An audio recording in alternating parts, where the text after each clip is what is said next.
අයබෝවන් ආදරණීය දුවේ පුතේ අපි අද නම් මේ සූදානම් වෙන්නේ 7 ශ්‍රේණියේ ඔයාලගේ ගණිත විෂය නිර්දේශයට අදාළ දෙවෙනි වාරයේ පාඩම් මාලාව සාකච්ඡා කරන්න. එතකොට අද නම් මේ සාකච්ඡා කරන පාඩම් මාලාවේ පුතේ ඔයාලට මේ හැම වීඩියෝ එකක් යටින්ම ලැබෙනවා ලින්ක් එකක්. ඒ ලින්ක් එකේ තියෙනවා අපි මේ සාකච්ඡා කරන පාඩමට අදාළ උදාහරණ ගැටලු. ඒ වගේම තමයි මේ සාකච්ඡා කරගෙන යන පාඩමට අදාළ පුතේ පියවර සහිත නිබන්ධනය තියෙනවා. ඒක ඩවුන්ලෝඩ් කරගෙන ඉවර වෙලා පාඩමට සම්බන්ධ වෙන්න කලින් පුතේ ඔයාලා ඒක සටහන් පොතක පැහැදිලිව සටහන් කරගන්න. එතකොට ඔයාට මම කියන දේවල් ඉක්මනට ග්‍රහණය කරගන්න පුළුවන්. ඉක්මනට ඉගෙන ගන්න පුළුවන්. ඉක්මනට තේරුම් අරගෙන පුතේ මේ පාඩම ඉක්මනට ඉවර කරගන්න පුළුවන්. ඒ නිසා පළවෙනි දේ තමයි පුතේ දීලා තියෙන ටියුට් එක ඩවුන්ලෝඩ් කරගන්න. ඩවුන්ලෝඩ් කරගෙන ඉවර වෙලා ඔයාලා ඒක සටහන් කරගෙන මගේ පාඩමත් එක්කලා සම්බන්ධ වෙන්න. දුවේ පුතේ අද දවසේ අපි සාකච්ඡා කරන්නේ 7 ශ්‍රේණියේ වගේම සාමාන්‍ය පෙළ විභාගය දක්වා අතිශයින් වැදගත් වෙන මාතෘකාවක්. භාග කියන පාඩම පුතේ 11 වසර විභාගයේදීත් අහනවා. ඒ නිසා හරිම වැදගත් මාතෘකාවක් භාග කියන පාඩම අපේ දරුවෝ ටික හරිම පැහැදිලිව හොඳට ඉගෙන ගන්න ඕනේ. එහෙනම් මම භාග කියන පාඩමේ පුතේ පළවෙනියටම ඔයාලට ඉගෙන ගන්න තියෙන දේවල් ගැන පැහැදිලි කරනවා. පුතේ අපිට ඉස්සෙල්ලාම ඉගෙන ගන්න තියෙන්නේ මිශ්‍ර සංඛ්‍යා ගැන. මිශ්‍ර සංඛ්‍යා කියන්නේ මෙන්න මෙහෙම. මම උදාහරණයක් ඔයාලට පෙන්නන්නම්. මේ බලන්න පුතේ මම කේක් ගෙඩියක් අඳිනවා. මේ බලන්න තවත් කේක් ගෙඩියක් අඳිනවා. හිතන්නකෝ පුතේ කේක් කන්න ආස ළමයි කියලා මේ කේක් ගෙඩියම කනවා. දැන් බඩ ගොඩාක් පිරෙනවා. ඊට පස්සේ මොකද කරන්නේ පුතේ? මෙයා හරියටම 4න් එකක් කනවා. එහෙනම් මෙතන සම්පූර්ණ කේක් ගෙඩියම කෑවා. මෙතන කොච්චරක් කෑවද? 4න් එකක් කෑවා. දැන් මං අහන ඔයාලගෙන් කොච්චරක් මේ ළමයි ඔක්කොම කෑවද? මෙතන 1යි මෙතන 4න් 1යි. ඒ දෙන්නගේ එකතුව පුතේ අපිට මෙන්න මේ ආකාරයෙන් මිශ්‍ර සංඛ්‍යාවක් ලෙස ලියන්න පුළුවන්. මේ හොඳට බලන්න පූර්ණ සංඛ්‍යාවක් සමග මොකක්ද පුතේ එකතු වුනේ? තත්ත්‍ය භාගයක්. නැත්නම් නියම භාගයක්. හරයට වඩා ළමයේ කුඩා භාගයක්. පූර්ණ සංඛ්‍යාවකට තත්ත්‍ය භාගයක් එකතු කරලා මෙන්න මේ විදිහට පුතේ අපිට මිශ්‍ර සංඛ්‍යාවල් ලබා ගන්න පුළුවන්. ඔය තියෙන මිශ්‍ර සංඛ්‍යාව අපිට විෂම භාගයක් විදිහට ලියන්නත් පුළුවන්. මම මේ දැන් ඒක පැහැදිලි කරන්න තමයි යන්නේ. මේ බලන්න පුතේ මෙතන කේක් ගෙඩියක් නේද තියෙන්නේ? මේ බලන්න මෙයාව අපිට මෙතන 1යිනේ එකපාරම කේක් ගෙඩිය කටේ දාගන්න නැතුව මෙයා 4ට කපලා එක කෑල්ලක් ගන්නවා. ඊට පස්සේ ඊළඟ කොටස කනවා. මේ කොටස කනවා. මේ කොටස කනවා. ඇත්තටම දැන් කොච්චරක් කෑවද? 4න් 4ම කෑවා. එහෙනම් මේ එක කියන එක නා ලියන්න පුළුවන් පුතේ 4න් 4යි කියලා. ඕනෙම සම්පූර්ණ එකක් 4න් 4යි. නැත්තම් 3ට බෙදුවොත් 3න් 3යි. 5ට බෙදුවොත් 5න් 5යි. අන්න ඒ විදිහට ලියන්න පුළුවන්. එකතු කිරීම 4න් 1යි. දැන් බලන්න පුතේ හරයන් දෙක සමානයිනේ. හරයන් සමාන භාගවල අවයන් එකතු කරන්න පුළුවන්. මෙන්න 4යි. මේ 4ට මේ එකක් එක්කව වෙනවා 4යි 1යි 5යි. අන්න පුතේ මේ ළමයා කාපු කේක් ප්‍රමාණය මම තව විදිහකට ලිව්වා 4න් 5යි. මේකේ බලන්නකෝ. මේක අපි කලින් ඉගෙනගෙන තියෙන භාග වලට වැඩිය වෙනස් නේ. මොකද්ද වෙනස? හරයට වඩා ලවය මොනවා වෙලාද? විශාලයි. අන්න මේ විදිහ භාගවලට අපි කියනවා මොනවා කියලාද පුතේ? විෂම භාග කියලා. දැන් එතකොට චුට්ටක් කල්පනා කරන්නකෝ. මේ ඉස්සෙල්ලා මේ අපි ලබාගත්ත මිශ්‍ර සංඛ්‍යාවයි මෙන්න මෙයයි මේ දෙන්න එකිනෙකට මොනවා වෙන්න ඕනේද? සමානයි. එයි මේ දෙකෙන්ම නිරූපණය කරන්නේ පුතේ මේ ළමයා කාපු මොනවා ප්‍රමාණයද? කේක් ප්‍රමාණය. එහෙනම් අපිට ලියන්න පුළුවන් 1යි 4න් 1 සමානයි 4න් කීයයි කියලාද? 5යි. එහෙනම් අන්න තේරුම් ගන්න ඕනේ ඔයාලා ඕනෙම මිශ්‍ර සංඛ්‍යාවක් විෂම භාගයක් විදිහට ලියන්න පුළුවන්. එහෙනම් දරුවෝ අපි දැන් මේ කොටසේදී යන්නේ ඕනෙම මිශ්‍ර සංඛ්‍යාවක් විෂම භාගයක් විදිහට ලියන්නේ කොහොමද කියලා ඉගෙන ගන්න. හරි මේකෙන් ඔයාලට ඒක පැහැදිලි ඇති. එහෙනම් අපි පළවෙනි උදාහරණයට ආවොත් එහෙම මේ බලන්න දුවේ පුතේ මම පළවෙනි ගාන ඔයාලට හදලා පෙන්නන්නම්. මෙන්න මේ විදිහේ ගාන. අපි උදාහරණයක් විදිහට පුතේ ඔයාලගේ ටියුට් එකේ දීලා තියෙනවා උදාහරණ ගැටලුවක්. මෙන්න මේ විදිහේ ගැටලුව. දීලා තියෙන ගැටලුව තමයි 2යි 3න් 1. මේ බලන්න 2යි 3න් 1 කියන ගාන. මේ තියෙන මිශ්‍ර සංඛ්‍යාව වන්නේ. මෙයා විෂම භාගයක් කරන්න යන්නේ. මේ බලන්න ටිකක් දිග ක්‍රමයකින් හදමු. 2 එකතු කිරීම 3න් 1යි කියලා ලිව්වා. මේ කොටස් දෙකට කඩාගත්තා. 2 කියන එකනා ලියනවා 1 එකතු කිරීම 1 එකතු කිරීම 3න් 1යි. පුතේ 1 කියන එකනා ලියන්න පුළුවන් 3න් 3යි. අර කලින් ඉගෙන ගත්තේ. කලින් කේක් ගෙඩිය ලිව්වා 4න් 4යි. මං කිව්වා 5ට බෙදලා නම් 5න් 5යි කියලා ලියන්න පුළුවන්. එහෙනම් මේ 1 කියන එකනා ලිව්වා 3න් 3යි. එහෙනම් මේක ලියන්න පුළුවන් අපිට 3න් 3යි. එකතු කිරීම 3න් 1යි. දැන් පුතේ හරයන් සියල්ල සමානයි. එහෙනම් ඔයාට මේ ලවයන් ටික එක්කව කරන්න පුළුවන්. පොදු හරය 3යි 3යි 3යි 6යි 6යි 1යි 7යි. අන්න උත්තරයක් එනවා 3න් කීයද 7. මෙන්න මේ මිශ්‍ර සංඛ්‍යාව අපි ලියාගත්තා මොකක් විදිහටද විෂම භාගයක් විදිහට. හැබැයි දුවේ පුතේ ඔයිටත් වැඩිය ලේසි ක්‍රමයක් තියෙනවා. මොකද ඔය ලේසි ක්‍රමය මේ බලන්න 2යි 3න් 1 තියෙනවනේ. මේක මිශ්‍ර සංඛ්‍යාව විෂම භාගයක් කරන ලේසිම ක්‍රමය. මේ බලන්න. මේකේ මේ ගුණ කරනවා මෙයා එකතු කරනවා. මොකද්ද කිව්වේ? මේකෙන් මෙයා ගුණ කරනවා මෙයා එකතු කරනවා. මේ බලන්න 3 ගුණ කිරීම 2 එකතු කිරීම 1. ඉර යටට ලියනවා මේ හරය. කවුද ඒ හරය? 3. මේකෙන් මෙයා ගුණ කරලා එන එකනාට ළමයි එකතු කරනවා. මේ බලන්න 3 වරක් 2 කියලා 6යි. 6 දාන 1 ඉර යට 3යි. 6යි 1යි 7යි. 7 ඉර යට කීයද 3යි. ආන් ලිව්වා. මෙයාගෙන් මෙයා ගුණ කරා මෙයා එකතු කරා. හරය එකමයි. බලන්න පුතේ එකම උත්තරය ආවද කියලා. හරි. එහෙනම් මෙන්න මේ ක්‍රමයට අමතරව අපිට මිශ්‍ර සංඛ්‍යාවක් විෂම භාගයක් කරගන්න මේ ක්‍රමය හරිම වැදගත්. සාමාන්‍ය පෙළ විභාගය සඳහා මෙන්න මේ කොටස වැදගත්. අපි තව ගානක් ඕකටම හදලා බලමු පුතේ. මේ බලන්න මම ගානක් දෙන්නම් මෙන්න මේ විදිහට. ඊළඟ උදාහරණය බලන්න ඔයාලගේ කියුට් එකෙත් ඊළඟ උදාහරණේ දීලා තියෙනවා 5යි 4න් 3. මේ බලන්න පුතේ 5යි 4න් 3. කොහොමද දැන් මේක අපි මිශ්‍ර සංඛ්‍යාව විෂම භාගයක් කරන්නේ? ක්‍රමය දන්නවා. මේකේ මේ ගුණ කරනවා. ඔන්න ලියනවා 4 වරක් 5. ඒක එකතු කිරීම 3. ඉර යටට එන්නේ හරයට 4. හරි. 4 වරක් 5 උත්තරේ කීයද? 20යි. 20ට 3ක් එකව කරන්න හරයට ගන්න 4. 20යි 3යි 23යි හරයට එනවා කවුද? 7. 4න් 23යි. බලන්න. මේ තිබ්බ මිශ්‍ර සංඛ්‍යාව මොකක් බවට පරිවර්තනය කරගත්තද? අපි මෙයා ලියාගත්තා මොකක් විදිහටද? විෂම භාගයක් විදිහට. හරිම පහසු ක්‍රමයක්.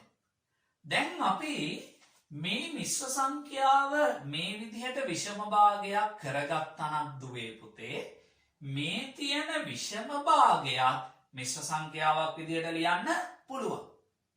දැන් මම මේකෙන් මේ ගාන ඔයාලට චුට්ටක් කියලා දෙන්නම්. කොහොමද මේක මේ මිශ්‍ර සංඛ්‍යාව කරන්න කියලා විෂම භාගයක් දීලා තිබ්බොත් දැන් මේක ගැන හිතන්න එපා ඈ. ඔයාලට දීලා තියෙනවා මිශ්‍ර සංඛ්‍යාව 4න් 23. අන්න මිශ්‍ර සංඛ්‍යාවක් දීලා තියෙනවා. මේ දීලා තියෙන විෂම භාගය ඔයාලා මිශ්‍ර සංඛ්‍යාවක් කරන්න යන්න. කොහොමද දන්නවද කරන්න පුතේ? ලේසිම ක්‍රමය තමයි මේ 23 බෙදනවා 4න්. මට කියන්න බලන්න 23ට 4 ඒවා කීයද කියලා. 23ට 4 ඒවා තියෙනවා 5. 5 වරක් 4 උත්තරේ කීයද? 20යි. 23න් දැන් 20ක් අඩු කරන්න එපාය. ඉතිරි හොයාගන්න. 23න් 20ක් අඩු වුණාම 3යි. ඒක 4ෙන් බෙදනවද පුතේ? ඒක 4ෙන් බෙදෙන්නේ නැහැ. මේන් බලන්න ආවා 23 4ෙන් බෙදුනම 5කුයි තව 4ෙන් 3කුයි ඉතුරු වුණා. එහෙනම් මෙයා මිශ්‍ර සංඛ්‍යාවක් කරද්දී මේ බෙදිලා ආපු පූර්ණ සංඛ්‍යාව ලියුව මෙතන 5යි 4ෙන් කීයක් ඉතුරුද කියලා මෙතන ලියනවා. 5යි 4ෙන් 3යි. මේ 5 මෙතෙන් ආවා 4 මෙතෙන් ආවා 3 ඉලක්කම මෙතෙන් ආවා. ශේෂය හැම වෙලාවෙම ඉන්නේ භාගයේ ළවයට. පැහැදිලිද? හරයට එන්නේ පුතේ මේ බෙදපු එකන. මෙන්න මෙතන පූර්ණ සංඛ්‍යාවට එන්නේ මේ බෙදිලා ආපු උත්තරේ. පැහැදිලිද ඔයාලට? එහෙනම් මේ බලන්නකෝ මේක තමයි අපි මෙහෙම විෂම භාගයක් කරගත්තේ. ඒ විෂම භාගය මිශ්‍ර සංඛ්‍යාවක් කරගන්න මෙන්න මිශ්‍ර සංඛ්‍යාවක් කරගත්තා. මේ උත්තරේම ආවා. මේකෙන් මේක ආවා මේකෙන් මේක ආවා. එහෙනම් මම මේ කියලා දුන්න ක්‍රමය හරි. දැන් එහෙනම් අපි යන්නේ ඊළඟ ගැටලුවට පුතේ. ඔයාලා දීලා තියෙන විෂම භාග ටික මිශ්‍ර සංඛ්‍යා කරන්න. හරි. මේකෙන් තේරුම් ගන්න තවත් අපි ගැටලු හදනවා. මේ බලන්න පුතේ අපි ඊළඟට හදන ගැටලුව 3න් 7. හරි. මේක. මේ දීලා තියෙන මොන භාගයක්ද? විෂම භාගයක් දීලා තියෙන්නේ. මිශ්‍ර සංඛ්‍යාවක් කරන්න යන්නේ. හොඳට බලා ගන්න දුවේ පුතේ. 7 බෙදනවා අපි කාගෙන්ද 3න්. 7ට 3 ඒවා 2යි. දෙවරක් 3 6යි. අඩු වුණාම කීයද? 1යි. මේ දෙකේ ඉලක්කම ගත්තා 2යි. තව 3න් කීයක් ඉතිරිද? ඉතිරි ගාන මෙතනින් ලියුවා. 3න් 1යි. හරිම පහසුයි. හරි අපි දෙවෙනි උදාහරණයටත් යමු. දෙවෙනියට දීලා තියෙන උදාහරණය තමයි 5න් 27. බලමු පුතේ කොහොමද ගාන හදන්නේ කියලා. දැන් ඔයාලට ලේසි මේ ගණන් හදන එක. 27 බෙදනවා කාගෙන්ද? 5න්. කියන්නේ 27ට 5 ඒවා කීයද? 27ට 5 ඒවා 5යි. 5 අරක් 5 කීයද? 25යි. අඩු වුණාම කීයක් ඉතිරි? 2ක් ඉතිරි. 5යි තව 5න් කීයක් ඉතිරිද? 2ක්. එහෙනම් කොහොමද උත්තරේ ලියන්නේ? මෙන්න උත්තරේ ලියනවා 5යි 5න් කීයයි කියලාද? 2යි කියලා. බීන් උත්තරේ. හොඳට ක්‍රමයේ තේරුම් ගන්න. අපි යනවා පුතේ තව ගානක් හදන්න. තුන්වෙනි උදාහරණය. මේ බලන්න 7න් 32. හරි. ගාන හදමු. දැන් කාගෙන් කවුද බෙදන්නේ? 32 බෙදනවා කාගෙන්ද? 7ෙන්. ඔන්න ලියනවා එහෙනම් 32 බෙදීම කීයද? 7යි. 32ට 7 ඒවා 4යි. 4 වරක් 7 28යි. අඩු වුණයින් පස්සේ 4යි. හරි. දැන් කොහොමද උත්තරේ ලියන්නේ? 4යි තව 7න් කීයක් ඉතිරිද? 4ක්. අන්න මේ තියෙන මොකද්ද පුතේ මේ තියෙන්නේ? විෂම භාගයේ මේ තියෙන මොකද්ද? මිශ්‍ර සංඛ්‍යාව. මේ කියලා දුන්න ක්‍රමයට ඕනෙම මිශ්‍ර සංඛ්‍යාවක් මොනවා කරගන්න පුළුවන්ද පුතේ අපිට? ඕනෙම විෂම භාගයක් මොනවා කරගන්න පුළුවන්ද? මෙන්න මේ කියලා දුන්න ක්‍රමයට පුතේ ඕනෙම විෂම භාගයක් මිශ්‍ර සංඛ්‍යාව බවට පරිවර්තනය කරගන්න පුළුවන්. හොඳයි දුවේ පුතේ. අපි ඊළඟට සූදානම් වෙන්නේ භාග සංසන්දනය කරන්න. හරි. බලන්න භාග සංසන්දනය කරද්දී මම ඉස්සෙල්ලාම දීලා තියෙන ඔයාලට ලවය සමාන භාග දෙකක්. 6 වසරේදී මෙව ඉගෙනගෙන තියෙනවා. පුතේ ලවය සමාන භාග දෙකක් සංසන්දනය කරද්දී මේ දෙකෙන් වඩා විශාල එක්කනා සහ කුඩා එක්කනා තෝරද්දී ලවය සමාන වුණාම හරය කුඩා එක්කනා තියෙනවනේ. හරය කුඩා එක්කනා තමයි අනිත් එක්කනාට වඩා විශාල. මේ බලන්න පුතේ මෙයාගේ මෙන්න මෙයා තමයි කුඩා. මෙතන හරය 5යි මෙතන හරය 6යි. එහෙනම් මේ දෙන්න සංසන්දනය කරද්දී 5න් 3 කියන එක්කනා කාට වඩා විශාලයිද? 6න් 3ට වඩා විශාලයි. පැහැදිලිද? මෙයා කුඩයි. හරය ලොකු වෙන්න භාගයේ විශාලත්වය මොනවා වෙනවද පුතේ? අඩු වෙනවා. අපි යමු ඊළඟ එක්කනාට. මේ බලන්න හරය සමාන භාග. මේක නම් හරි ලේසි. 7න් 4 7න් 6 ටියුට් එකේ තියෙනවා. මේව පැහැදිලිව ලියා ගන්න. 7න් 4යි. 7ට බෙදලා 4ක්. 7ට බෙදලා 6ක්. දැන් මේ දෙකෙන් කවුද වඩා විශාල? 7න් 4ද 7න් 6ද? 7න් 6 කියන එක නම් 7න් 6ක් ලොකුයි. එහෙනම් හරය සමාන වුණයින් පස්සේ ලවය විශාල භාගය තමයි පුතේ අනිත් එක්කනාට වඩා විශාල. එහෙනම් ඔයාලට මෙන්න මම කියලා දුන්නා ලවය සමාන භාග සංසන්දනය කරන විදිය, හරය සමාන භාග සංසන්දනය කරන විදිය. හරි. ඊළඟට අපි සාකච්ඡා කරන්න යන්නේ පුතේ හරයන් අසමාන භාග පිළිබඳව. බලන්න ඔයාලගේ ටියුට් එකේ දීලා තියෙනවා හරයන් අසමාන භාග දෙකක්. මේ බලන්න දුවේ පුතේ දීලා තියෙන ගාන 4න් 3. ඊළඟ එක්කනා තමයි 8න් 5. මේ දෙන්න සංසන්දනය කරන්න අපි යන්නේ. හරි. ඔයාලා මම මේව සාකච්ඡා කරගෙන යද්දී ඔයාලට සටහන් කරන්න අවශ්‍ය වුණයින් පස්සේ පුතේ මේ වීඩියෝ එක නවත්තලා ඒක පිළිවෙල සටහන් කරගන්න. නැත්තම් නැවත අහලා ඒක සටහන් කරගන්න. මේ වීඩියෝ එකෙන් මේ පාඩම ඉදිරිපත් කරන ගමන් මේක සටහන් කරන්න වෙලාවක් දෙන්න බෑ.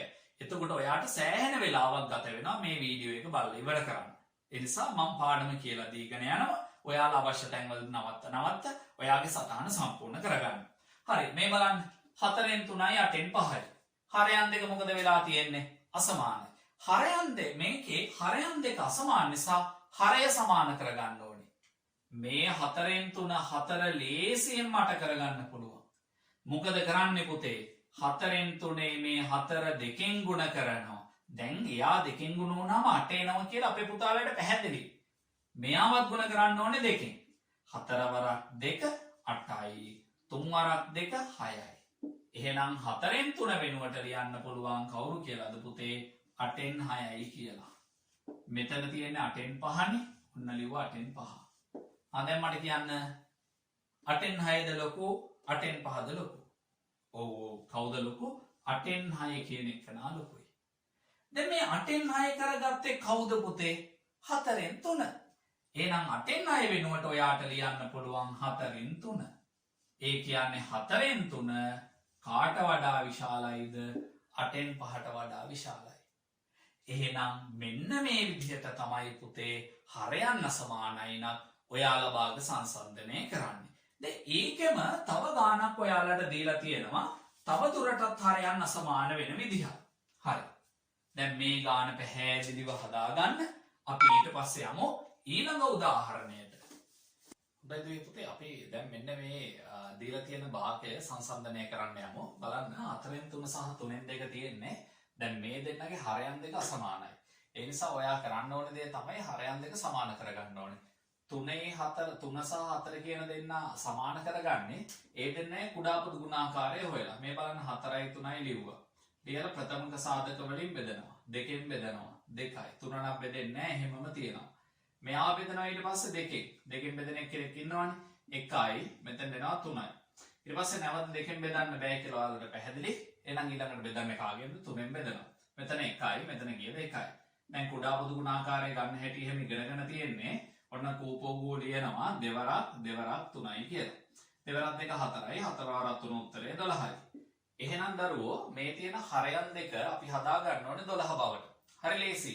මේ බලන්න මෙතන 4න් 3 කියන එකනා තියෙන්නේ 4 කියන එකනා 12 කරගන්න නම් අපි 3ෙන් ගුණ කරනවා. මෙයාවත් එහෙනම් ගුණ කරන්න ඕනේ අනිවාර්යයෙන්ම 3ෙන්. මෙතන තියෙන්නේ 3ෙන් 2 කියන එකනානේ.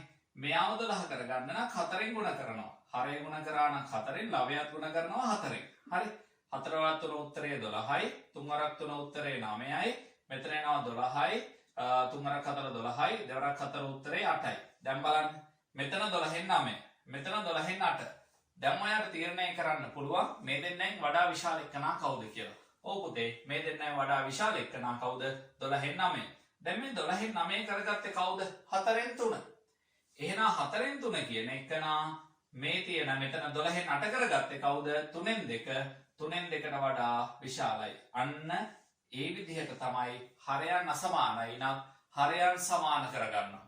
හරයන් සමාන කරගෙන ඉවර වෙලා ඊට පස්සේ ඔයාලා ඒ දෙන්න සංසන්දනය කරලා ඉවර වෙලා තමයි අපිට ඉතිරි කොටස සංසන්දනය කරන්න වෙන්නේ. එහෙනම් මතක තියාගන්න හරයන් අසමානයි නම් හරයන් සමාන කරගෙන ඉවර වෙලා අපිට භාග සංසන්දනය කරන්න පුළුවන්. ඊට පස්සේ අපි ඊළඟට යමු වෙන්නේ පුතේ මිශ්‍ර සංඛ්‍යා සංසන්දනය කිරීම.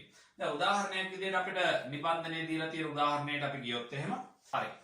මිශ්‍ර සංඛ්‍යා සංසන්දනය කිරීම. මිශ්‍ර සංඛ්‍යා සංසන්දනය කිරීම තමයි අපිට දැන් ඉගෙන ගන්න තියෙන්නේ. මිශ්‍ර සංඛ්‍යා සංසන්දනය කිරීමට මම දීලා තියෙන නිබන්ධනයේ ඔයාලට දීලා තියෙන ගාන බලන්න. ගානේ දීලා තියෙන පුතේ මෙන්න මෙහෙම ගැටලුවක්. මේ බලන්න 1යි 3න් 2 හා 4යි 5න් 3 කියන එක. පුතේ මෙන්න මේකේ මේ මිශ්‍ර සංඛ්‍යා දෙක බලන්න. මේ මිශ්‍ර සංඛ්‍යා දෙකේ ඔයාලට පැහැදිලි ඇති මෙන්න මේ තියෙන පූර්ණ සංඛ්‍යා දෙක වෙනස්. පූර්ණ සංඛ්‍යා එකිනෙකට අසමාන මිශ්‍ර සංඛ්‍යා සංසන්දනය කරන එක හරිම පහසුයි. උදාහරණයක් විදිහට මේක ගත්තොත් බලන්න මෙතන 1කුයි 3න් 2ක් තියෙන්නේ. මෙතන තියෙන්නේ 4යි 5න් 3ක්. මෙතන 1යි ගානක් මෙතන 4යි ගානක්. දැන් ඔයාලා නම් කල්පනා කරන්න පුළුවන් 1යි ගානද ලොකු 4යි ගානද? හරි පහසුයි පුතේ. මෙන්න මේ වගේ දෙන්නෙක් සංසන්දනය කරද්දී 1යි 3න් 2යි අනිත් එකනා 4යි 5න් 3යි. එහෙනම් 1යි ගානකට වඩා 4යි ගාන විශාලයි. එහෙනම් මෙන්න මෙයා තමයි වඩා විශාල. එහෙනම් හරියම පහසුයි. හරය ඔයාලගේ මේ තියෙන පූර්ණ සංඛ්‍යා දෙක අසමානයි නම් මිශ්‍ර සංඛ්‍යා දෙක සංසන්දනය කරන එක හරිම පහසුයි. අපි ඊළඟට අවධානය යොමු කරන්නේ පුතේ පූර්ණ සංඛ්‍යා දෙක සමාන මිශ්‍ර සංඛ්‍යා ගැන. බලන්න දැන් මම ඊළඟට ඔයාලට ටියුට් එකේ දීලා තියෙන ගැටලුව මෙන්න මෙහෙම එකක් දීලා තියෙන උදාහරණය බලන්න 3යි 4න් 1 ඊට පස්සේ මෙතන දීලා තියෙනවා 3යි 5න් 3. හරි. මෙන්න මේ දෙන්න. හරි. ඒකේ තියෙන විශේෂත්වය මොකද්ද පුතේ? පූර්ණ සංඛ්‍යා දෙක සමානයි. දැන් මෙතන 3යි ගානක් මෙතනත් 3යි ගානක්. හැබැයි මේ දෙක එකිනෙකට අසමානයි. එහෙනම් පුතේ මෙන්න මේ පූර්ණ සංඛ්‍යා දෙක සමාන අවස්ථාවලදී අපි මොකද කරන්නේ? අර භාග දෙක තමයි සංසන්දනය කරන්නේ. ඒ දෙකෙන් වඩා විශාල එක්කනා අයිති වෙන මිශ්‍ර සංඛ්‍යාව තමයි වඩා විශාල වෙන්නේ. එහෙනම් මේ දෙන්න සංසන්දනය කරද්දී 4න් 1 සහ 5න් 3 කියන එක්කනා සංසන්දනය කරන්න යන්නේ. මේවායේ ගණන් අපි කලින් හැදුවා. මට කියන්න පුතේ 4 සහ 5 කියන දෙන්නගේ ඔයා හොයා ගන්න ඕනේ කුඩා පොදු ගුණාකාරය. 4යි 5යි කුඩා පොදු ගුණාකාරය හොයාගත්තොත් උත්තරයට එන්නේ 20. එහෙනම් මේ දෙන්නගේ හරයන් 20 කරගන්න. මේ බලන්න 4න් 1 4 ගුණ කරනවා 5න් මෙයාවත් 5න් ගුණ කරනවා. මෙතන 5න් 3 තියෙන්නේ මෙයාව ගුණ කරනවා 4න් මෙයාවත් ගුණ කරනවා 4න්. 4 වරක් 5 උත්තරේ 20යි 5 වරක් 1 උත්තරේ 5යි. මෙතන 20යි 3 වරක් 4 උත්තරේ 12යි. හරි. මේ බලන්න පුතේ. දැන් මෙතන තියෙන්නේ 20න් 5. මෙතන තියෙන්නේ 20න් 12. 20න් 5ට වඩා 20න් 12 කියන එක නා විශාලයි. හරි. දැන් මේ 20න් 12 කරගත්තේ කවුද? 5න් 3. ඒ කියන්නේ ඔයාලට තීරණයකට එන්න පුළුවන් 4න් 1ට වඩා 5න් 3 කියන එක නා මොනවා වෙනවද? විශාලයි. 4න් 1ට වඩා 5න් 3 විශාලයි. එහෙනම් දැන් 5න් 3 තියෙන්නේ මෙන්න මේ කොටසේ නේද? මෙන්න මේ මිශ්‍ර සංඛ්‍යාවෙන්. එහෙනම් දුවේ පුතේ 3යි 4න් 1ට වඩා 3යි 5න් 3 කියන එක්කනා විශාලයි. එහෙනම් මෙන්න මේක තමයි වඩා විශාල එක්කනා. එහෙනම් හොඳට මතක තියාගන්න ඕනේ පූර්ණ සංඛ්‍යා දෙක සමානයි නම් පුතේ මිශ්‍ර සංඛ්‍යාවේ ඔයාට අර භාග දෙක වෙනම අරගෙන ඒ දෙක සංසන්දනය කරන්න ඕනේ. ඔන්න ඔය විදිහට තමයි අපිට භාග පාඩම ඉගෙන ගන්න තියෙන්නේ. තවත් අපිට මේ මිශ්‍ර සංඛ්‍යා එකතු කිරීම සහ අඩු කිරීම ගැන අපිට ඉගෙන ගන්න තියෙනවා. අපි ඒක ඊළඟ වීඩියෝ එකකින් ඔයාලට ඉදිරිපත් කරනවා කොහොමද මිශ්‍ර සංඛ්‍යා එකතු කරන්නේ අඩු කරන්නේ කියලා. එහෙනම් දුවේ පුතේ අපි මේ පාඩම මේ පළවෙනි කොටස මෙතනින් නවත්තනවා. දෙවෙනි කොටසින් අපි හම්බෙමු. එතකොට ඔයාලට කියන්න ඕනේ පණිවිඩය තමයි දරුවෝ මේ පාඩම ඔයාලගේ යාළුවා අතර ෂෙයා කරන්න. ඒ වගේම තමයි ඔයාලට මේ පාඩම ඊළඟ පාඩම YouTube එකට මම දාපුවයින් පස්සේ ඔයාට මේ පණිවිඩය ඉක්මනට දැනගන්න මේ YouTube channel එක subscribe කරන්න. එතකොට පාඩම ටික ඉක්මනින් ඔයාට ඉගෙන ගන්න පුළුවන්. ඉක්මනින් පණිවිඩය දැනගන්න පුළුවන්. එහෙනම් අපි ඊළඟ පාඩමත් එක්කලා හම්බෙමු. එතෙක් ඔබට ආයුබෝවන්.